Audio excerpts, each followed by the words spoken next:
ورشه د سحر بادا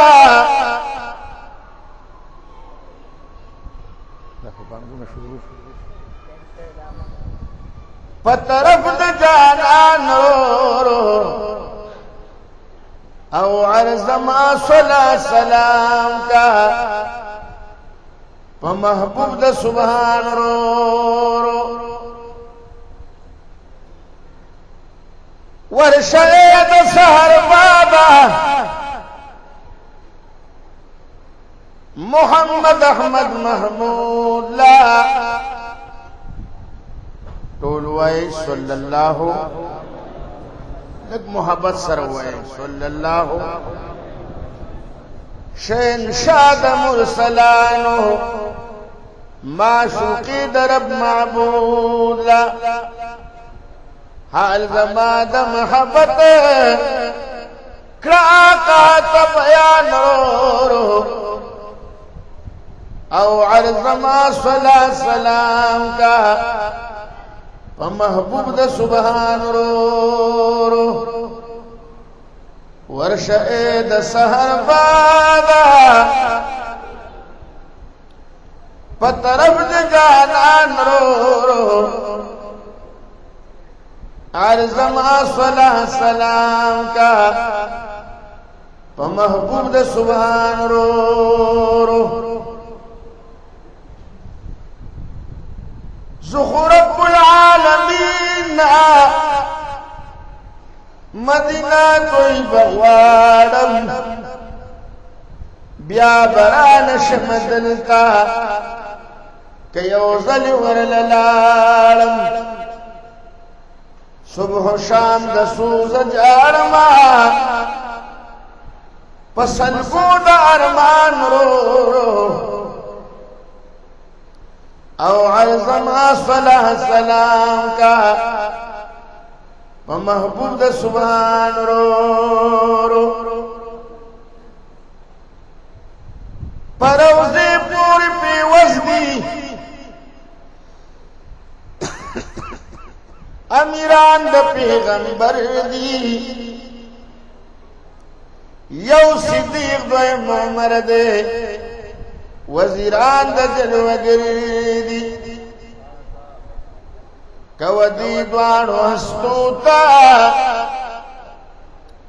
میں سلام بخشان رو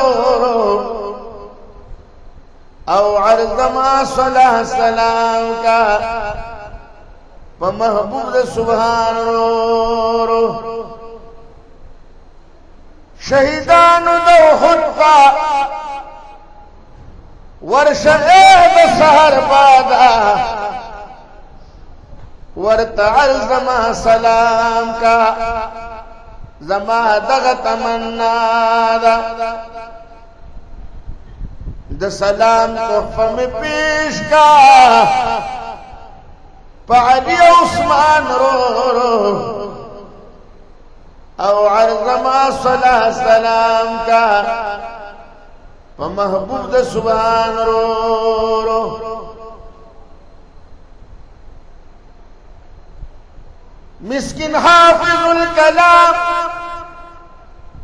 عمر گل پتاش دائما دالان حضر محبوبا ستاش دوستا گدائم ترخیر بدستائما تا پخکل بیان رو او عرض ما صلی سلام کا محبوب د سبحان رو ورشه د سحر بادا پطرف د جانان رو عرض ما صلی سلام کا محبوب د سبحان رو درود شریف وای ټول په اخلاص دعا وکړئ چې دا مونږ او تاسو د کوم مرحوم د ایثار ثواب په غرض راجمع خدای دې په قبر د انوار او باران وکړي تنگ ټول له د جنتونو باغچه کې اولاد له په صبر پټه کیږي برکات فوزات اولاد باندې کیږي خدای د نور غمونو دردونو مصیبتونو نه مونږ او دې محفوظ کړي دنیا کې د دنیا خیر راکړي آخرت کې د آخرت خیر راکړي او دنیا کې هم د دنیا د غم نو ساتي آخرت کې هم د آخرت د غم نو ساتي خدای دا واړو واړه کچکولو نم درته نیولې دي خدای په دې کې دې خیر مونږ راکړي خدای پنځه وخت یو ځای کېږي الله زموږ پریشانې په خوشحالۍ بدلې الله زموږ حاجتونه پوره کړي خدای دې مجلس کې به قرضداري سره زموږ د قرض اخلاص کړي څوک به بندیوان وي د بند اخلاص کړي څوک به مسافر وي خدای د خپل وطن اسباب برابر کړي